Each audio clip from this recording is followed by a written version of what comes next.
사랑하는 성도님들, 혹시 이런 경험 해보신 적이 있으십니까?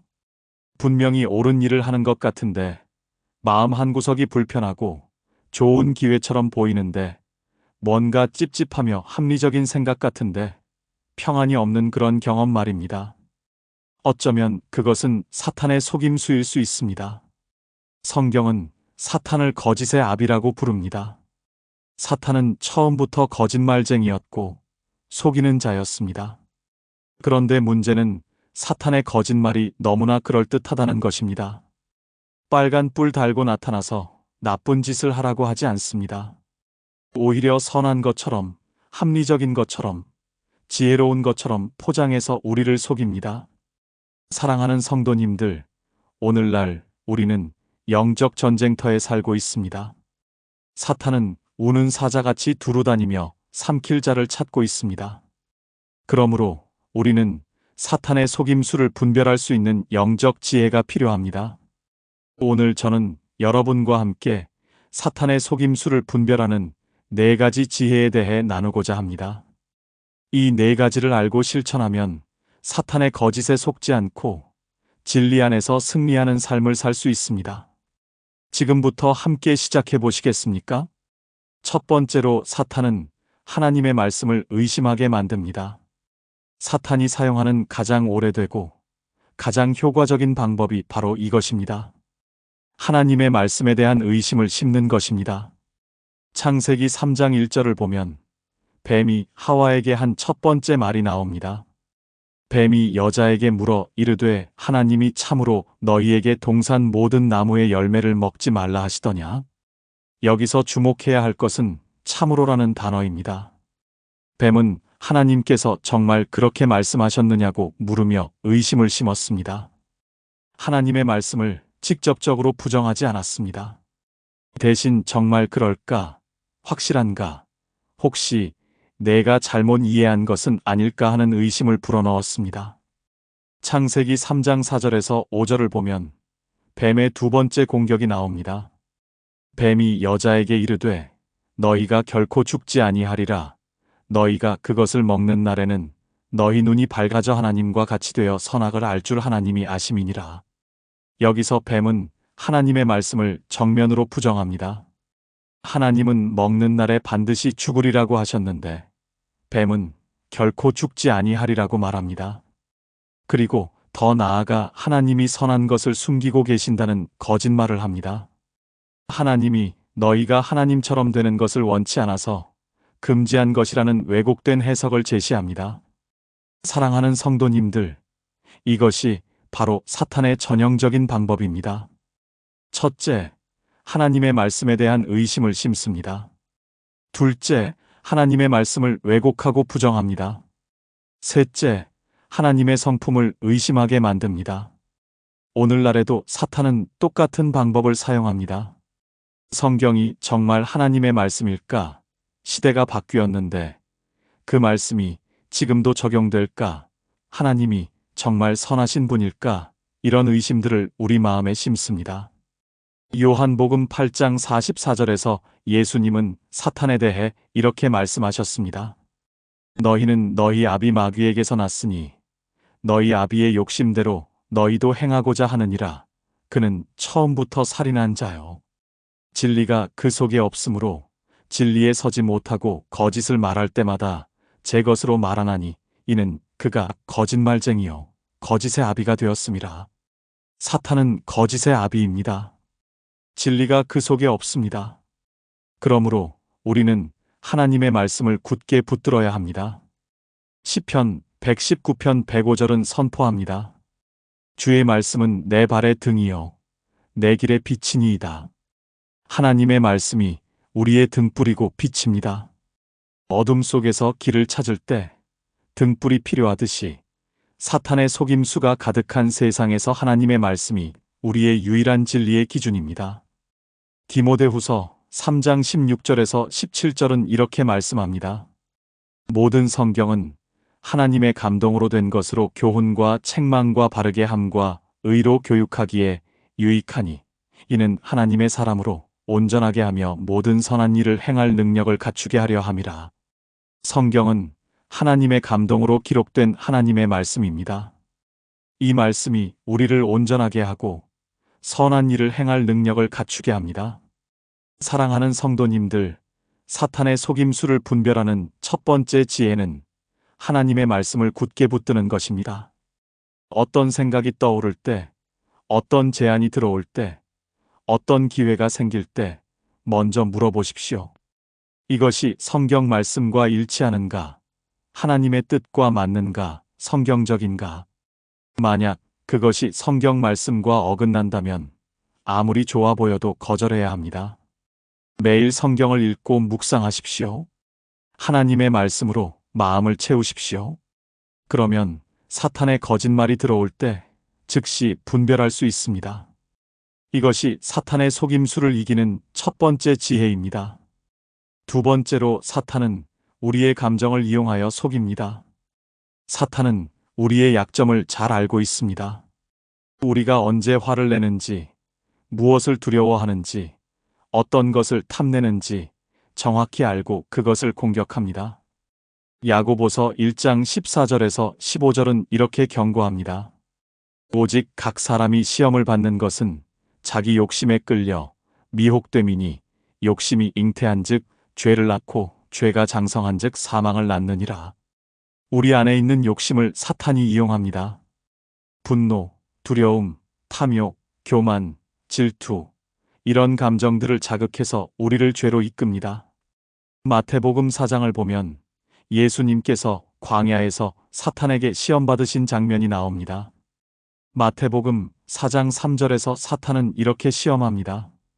시험하는 자가 예수께 나와서 이르되 내가 만일 하나님의 아들이거든 명하여 이 돌들로 떡이 되게 하라. 예수님은 40일을 금식하신 후라 매우 배고프셨습니다. 사탄은 바로 그 육체적 필요, 배고픔이라는 감정을 공격했습니다. 돌로 떡을 만들라는 제안 자체는 나쁜 것처럼 보이지 않습니다. 배고프면 먹어야 하고 예수님께는 그럴 능력도 있으셨습니다. 하지만 그것은 하나님의 뜻이 아니었고 사탄의 시험이었습니다. 예수님은 어떻게 대응하셨습니까? 마태복음 4장 4절에서 이렇게 대답하셨습니다. 예수께서 대답하여 이르시되 기록되었으되 사람이 떡으로만 살 것이 아니요 하나님의 입으로부터 나오는 모든 말씀으로 살 것이라 하였느니라 하시니 예수님은 감정이 아니라 하나님의 말씀으로 대응하셨습니다. 배고픔이라는 육체적 필요보다 하나님의 말씀에 순종하는 것이 더 중요하다고 선포하셨습니다. 사랑하는 성도님들, 사탄은 우리의 감정을 자극합니다. 화가 날 때 복수하라고 속삭입니다.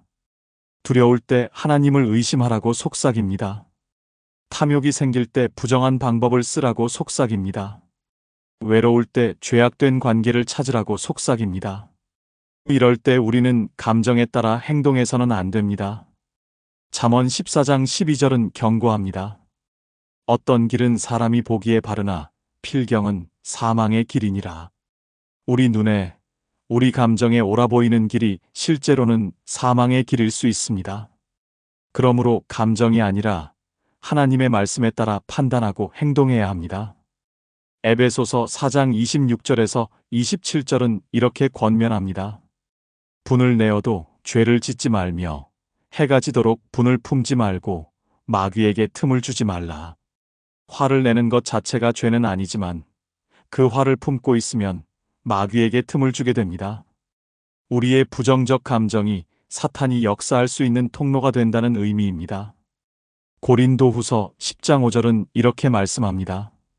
모든 이론을 무너뜨리며 하나님 아는 것을 대적하여 높아진 것을 다 무너뜨리고 모든 생각을 사로잡아 그리스도에게 복종하게 하니 우리의 모든 생각, 모든 감정을 사로잡아 그리스도에게 복종시켜야 합니다.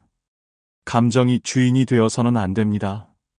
그리스도께서 주인이셔야 합니다. 사랑하는 성도님들, 감정에 휘둘리지 마십시오.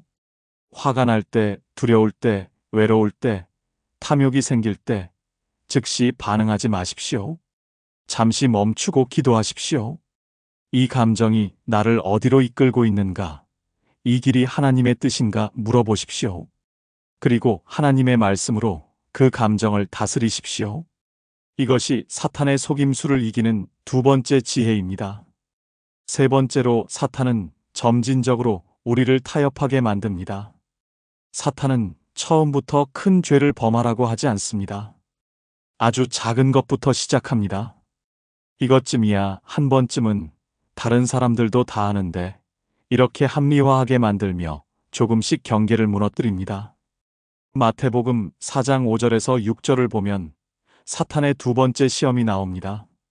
이에 마귀가 예수를 거룩한 성으로 데려다가 성전 꼭대기에 세우고 이르되 내가 만일 하나님의 아들이거든 뛰어내리라 기록되었으되 그가 너를 위하여 그의 사자들을 명하시리니 그들이 손으로 너를 받들어 발이 돌에 부딪히지 않게 하리로다 하였느니라.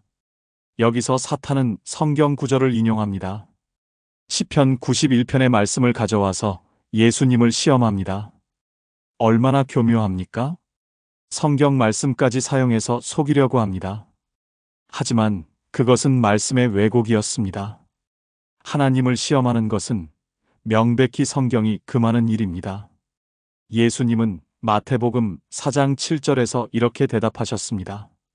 예수께서 이르시되 또 기록되었으되 주 너의 하나님을 시험하지 말라 하였느니라 하시니 예수님은 다른 성경 구절로 사탄의 왜곡된 해석을 바로잡으셨습니다. 사랑하는 성도님들, 사탄은 매우 교묘합니다. 때로는 성경 구절까지 인용하며 우리를 속입니다. 하지만 문맥을 무시하고 전체적인 성경의 가르침을 무시하며 자기 목적에 맞게 말씀을 왜곡합니다. 베드로의 경우를 봅시다. 마태복음 26장 69절에서 75절을 보면 베드로가 예수님을 3번 부인하는 장면이 나옵니다. 베드로는 예수님을 가장 사랑했던 제자였습니다. 칼로 대제사장의 종의 귀를 자를 만큼 용감했던 사람이었습니다. 그런데 어떻게 예수님을 부인하게 되었습니까? 그것은 점진적인 타협이 결과였습니다. 먼저 베드로는 예수님께서 기도하라고 하셨을 때 잠을 잤습니다. 작은 불순종이었습니다. 그 다음 예수님께서 체포되실 때 멀찍이 따라갔습니다.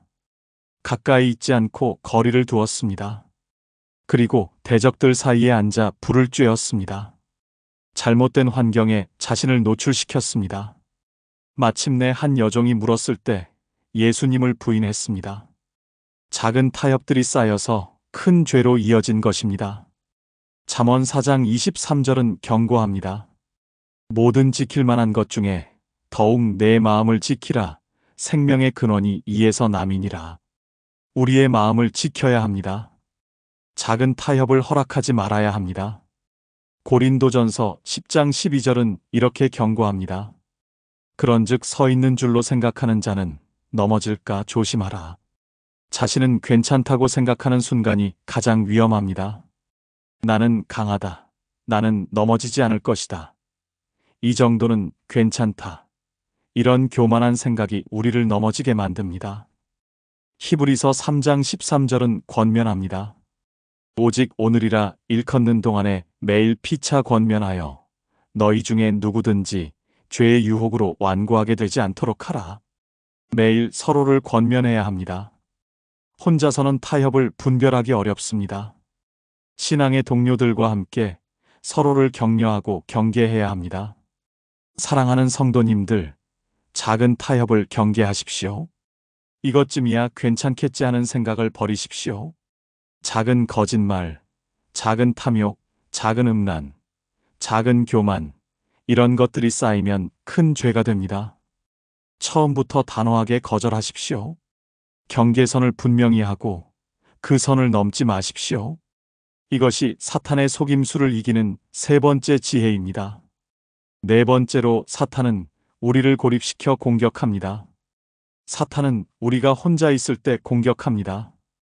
신앙 공동체에서 떨어져 나온 사람, 교회를 떠난 사람, 믿음의 친구들과 단절된 사람을 집중적으로 공격합니다. 베드로전서 5장 8절은 경고합니다. 근신하라 깨어라. 너희 대적 마귀가 우는 사자같이 두루다니며 삼킬 자를 찾나니 사자는 무리에서 떨어진 약한 동물을 공격합니다. 마찬가지로 사탄도 공동체에서 고립된 사람을 집중적으로 공격합니다. 누가복음 22장 31절에서 32절을 보면 예수님께서 베드로에게 하신 말씀이 나옵니다. 시몬아, 시몬아 보라, 사탄이 너희를 밀가부르듯 하려고 요구하였으나 그러나 내가 너를 위하여 내 믿음이 떨어지지 않기를 기도하였노니 너는 돌이킨 후에 내 형제를 굳게 하라. 사탄이 베드로를 공격하려 했습니다. 밀을 까부르듯 하려 했다는 것은 믿음을 흔들어 떨어뜨리려 했다는 의미입니다. 하지만 예수님께서 베드로를 위해 기도하셨습니다. 그리고 베드로가 회복된 후에는 형제들을 굳게 하라고 명령하셨습니다. 사랑하는 성도님들, 이것이 중요합니다. 우리는 혼자 싸울 수 없습니다. 서로를 위해 기도해야 하고 서로를 격려해야 하며 서로를 굳게 세워주어야 합니다. 히브리서 10장 24절에서 25절은 이렇게 권면합니다. 서로 돌아보아 사랑과 선행을 격려하며 모이기를 패하는 어떤 사람들의 습관과 같이 하지 말고 오직 권하여 그날이 가까움을 볼수록 더욱 그리하자. 모이기를 패하지 말라는 명령입니다. 함께 모여 예배하고 기도하고 교제하며 서로를 격려해야 합니다. 전도서 4장 9절에서 12절은 이렇게 말씀합니다. 두 사람이 한 사람보다 나음은 그들이 수고함으로 좋은 상을 얻을 것임이라. 혹시 그들이 넘어지면 하나가 그 동물을 붙들어 일으키려니와 홀로 있어 넘어지고 붙들어 일으킬 자가 없는 자에게는 화가 있으리라. 또 두 사람이 함께 누우면 따뜻하거니와 한 사람이면 어찌 따뜻하랴. 한 사람이면 패하겠거니와 두 사람이면 맞설 수 있나니 세 겹줄은 쉽게 끊어지지 아니하느니라. 혼자 있으면 넘어졌을 때 일으켜줄 사람이 없습니다. 추울 때 따뜻하게 해줄 사람이 없습니다. 공격받을 때 함께 맞설 사람이 없습니다. 하지만 두 사람, 세 사람이 함께하면 서로를 붙들어주고 따뜻하게 해주며 함께 대적할 수 있습니다. 갈라디아서 6장 1절에서 2절은 이렇게 권면합니다. 형제들아, 사람이 만일 무슨 범죄한 일이 드러나거든 신령한 너희는 온유한 심령으로 그러한 자를 바로잡고 너 자신을 살펴보아 너도 시험을 받을까 두려워하라. 너희가 짐을 서로 지라. 그리하여 그리스도의 법을 성취하라. 누군가 죄에 넘어졌을 때 정죄하는 것이 아니라 온유한 심령으로 바로잡아야 합니다. 그리고 서로의 짐을 져주어야 합니다. 사랑하는 성도님들, 혼자 신앙생활 하지 마십시오. 교회 공동체에 속하십시오. 소그룹에 참여하십시오. 믿음의 친구들을 만드십시오. 서로를 위해 기도하고 서로의 짐을 나누며 서로를 격려하십시오. 힘들 때 혼자 끙끙 앓지 말고 신앙의 형제자매들에게 도움을 청하십시오. 또한 여러분도 다른 사람을 돕는 사람이 되십시오. 연약한 사람을 붙들어주고 넘어진 사람을 일으켜주며 혼자 있는 사람에게 다가가십시오. 이것이 사탄의 속임수를 이기는 네 번째 지혜입니다. 사랑하는 성도님들, 오늘 우리는 사탄의 속임수를 분별하는 네 가지 지혜에 대해 함께 나누었습니다. 첫째, 사탄은 하나님의 말씀을 의심하게 만듭니다. 그러므로 하나님의 말씀을 굳게 붙들고 매일 말씀을 읽고 묵상해야 합니다. 둘째, 사탄은 우리의 감정을 이용하여 속입니다. 그러므로 감정에 휘둘리지 말고 하나님의 말씀으로 감정을 다스려야 합니다. 셋째, 사탄은 점진적으로 우리를 타협하게 만듭니다. 그러므로 작은 타협도 경계하고 처음부터 단호하게 거절해야 합니다. 넷째, 사탄은 우리를 고립시켜 공격합니다. 그러므로 신앙 공동체 안에 거하며 서로를 돕고 격려해야 합니다. 에베소서 6장 10절에서 13절은 영적 전쟁에 대해 이렇게 말씀합니다. 끝으로 너희가 주 안에서와 그 힘의 능력으로 강건하여지고 마귀의 간계를 능히 대적하기 위하여 하나님의 전신 갑주를 입으라. 우리의 씨름은 혈과 육을 상대하는 것이 아니요 통치자들과 권세들과 이 어둠의 세상 주관자들과 하늘에 있는 악의 영들을 상대함이라. 그러므로 하나님의 전신 갑주를 취하라. 이는 악한 날에 너희가 능히 대적하고 모든 일을 행한 후에 서기 위함이라. 우리의 싸움은 보이는 것과의 싸움이 아닙니다. 보이지 않는 영적 세력과의 싸움입니다. 그러므로 하나님의 전신 갑주를 입어야 합니다. 에베소서 6장 14절에서 17절은 구체적으로 갑주를 설명합니다. 그런즉 서서 진리로 너희 허리띠를 띠고 의의 호심경을 붙이고 평안의 복음이 준비한 것으로 신을 신고 모든 것 위에 믿음의 방패를 가지고 이로써 능히 악한 자의 모든 불화살을 소멸하고 구원의 투구와 성령의 검 곧 하나님의 말씀을 가지라.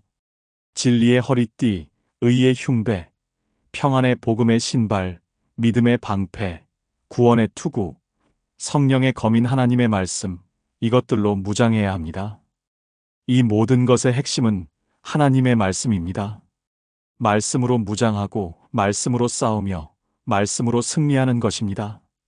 예수님께서 광야에서 사탄의 시험을 이기실 때도 하나님의 말씀으로 대적하셨습니다.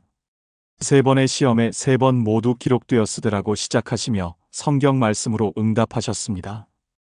야고보서 4장 7절은 약속합니다. 그러므로 너희는 하나님께 복종할지어다 마귀를 대적하라 그리하면 너희를 피하리라. 하나님께 복종하고 마귀를 대적하면 마귀가 피합니다. 우리에게 사탄을 물리칠 권세가 있습니다. 요한일서 4장 4절은 선포합니다.